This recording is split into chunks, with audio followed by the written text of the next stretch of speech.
Formal essay skills, choosing and integrating quotes. All right, so let's start with when to quote.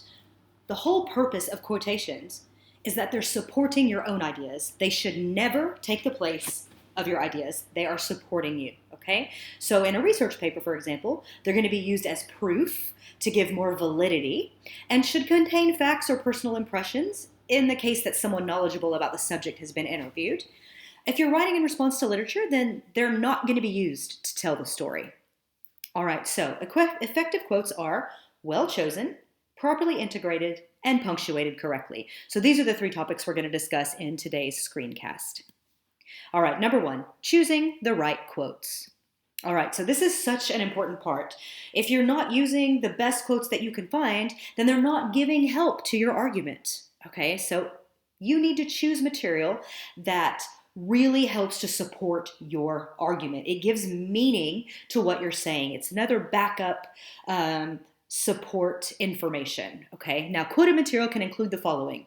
It can be written words found in your research, or it could be something someone of authority has said. So when I say quoting material, what I don't mean is that you have to find words that came out of someone's mouth to put in quotation marks. It can simply be something that you found in a written article or in a book that's just worded in such a beautiful way that you want to keep it as it is.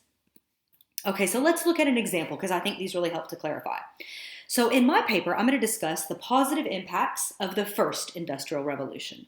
And if you can see on the left here, this is an excerpt from my research log, and I found it on Britannica.com. Here's the full source material at the bottom. Pause me for a moment if you want to read that section. Okay, so now that you've read that, and I read it, and I thought, wow, this is such great information, but I don't want to use it all. That's huge. How much of that do I actually want to pull for my quoting? So I go back to my topic sentence and my thesis statement. Positive impacts. Okay, topic sentence is this. The Industrial Revolution had positive impacts on society because, during this time, average people could build personal wealth. Okay, now, because I know that's what I'm trying to work with, I need something that helps to really give validity to that statement. So here's what I did with some quoted information here at the bottom. Because industrialization reduced the emphasis on land ownership as the chief source of personal wealth, opportunities existed that allowed the average person to do just that. Okay, so just sort of continuing on. I'm trying to show you how to be selective and what to choose. So I chose what I saw was the big idea that really supported that topic sentence and took me on and bridged that on for me to be ready to talk about specific examples. Okay, now the rest of that paragraph from my research log that you read contains other specific examples of opportunities that were now available to average people. They had access to cheaper household items, and they had job opportunities. And these are going to be wonderful pieces of evidence that support that big idea that I used for my quote. So I'm going to start putting together my paragraph. So it's not a complete paragraph, but you can see kind of how it seals together. So I'm starting with my topic sentence, then my concrete detail where my quote is, and then I'm going to move toward the commentary where I'm building those examples and really talking specifically about one thing at a time. Okay. The Industrial Revolution had positive impacts on society, as for the first time in history, average people could build personal wealth.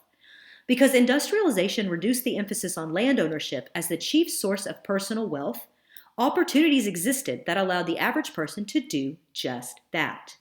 For example, with the building of factories, workers had multiple opportunities for employment. So I'm going to go on and develop that idea, and then my second chunk is going to talk about the access to cheaper household items, for example. All right. Number 2, section 2, properly integrating quotes. Okay, so successful quotes are properly integrated, super important. There are 2 things to keep in mind when you're doing this, okay? You want to avoid floating quotes, and you do that by using signal phrases. So if you have a look here at the text in pink, the words in the quote should fit stylistically and grammatically into your own sentence. You are using someone else's words correctly in your own sentence. And of course, we all know, and just as a reminder, that quoted material must be identical to the original source.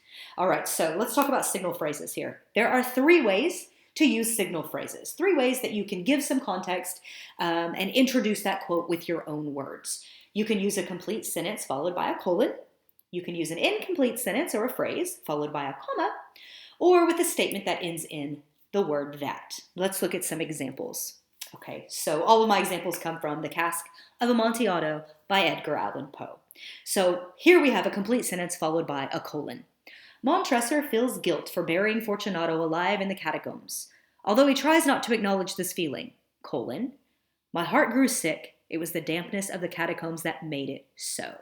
Good. And I just want to point out, as we go through these examples, if you'll have a look at the citation, author's last name, page number, okay, surrounded by parentheses. And notice as well that when the citation becomes at the end of a sentence, it is included inside the period. Think of it as part of the sentence, and you should be able to always do that correctly. All right, second way. You can use a phrase followed by a comma. After securing Fortunato to the wall of the catacombs, comma, Montresor began vigorously to wall up the entrance of the niche. Again, having a look there at my citation.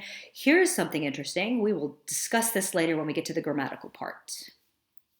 All right, you can also use a statement that ends with the word that. Doing it this way means that you do not need the comma. The reader can recognize Montresor's guilt for burying Fortunato alive in the catacombs because immediately after doing so, he admits that his heart grew sick. Again, here we have the citation, and look, there's another set of bracketed text here. If we scroll up really quickly, you'll see the original quote was "my heart grew sick," but when I put it into this sentence of my own, "my" didn't work anymore. I needed the word "his" in there. So to replace the word "my" with "his," I simply use the brackets. Perfect. All right, number 3, properly punctuating quotes. This is the grammatical part, so I'm going to skim through it a little bit quickly so I don't make this screencast too long, but you can always pause me and read through all the information if you wish. Okay, so when we're working with periods and commas, these always go inside quotation marks. Now I'm going to say one thing real quick. Remember, whatever the quoted material is, it is being inserted into your sentence in a grammatically correct way. So if you can take a second and in your brain, delete those quotation marks and see those words as if they were your own sentence and where you would add commas, where you would add periods and semicolons and colons and so on, that's where you're going to add them here, okay?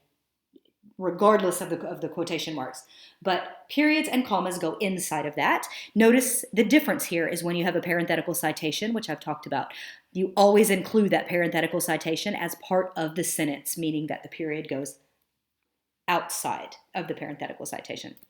Okay, so question marks and exclamation points. There's 2 ways to look at this. So the one at the top, the original quote ends with an exclamation point or a question mark. So in this one, it's an exclamation point. When Fortunato repeats Amontillado several times, the reader can tell that he has fallen for Montresor's plan. So because this in the original text had the exclamation point, you are going to leave it here. You're just going to pretend like it's not there, okay? From a grammatically correct standpoint, you just keep going.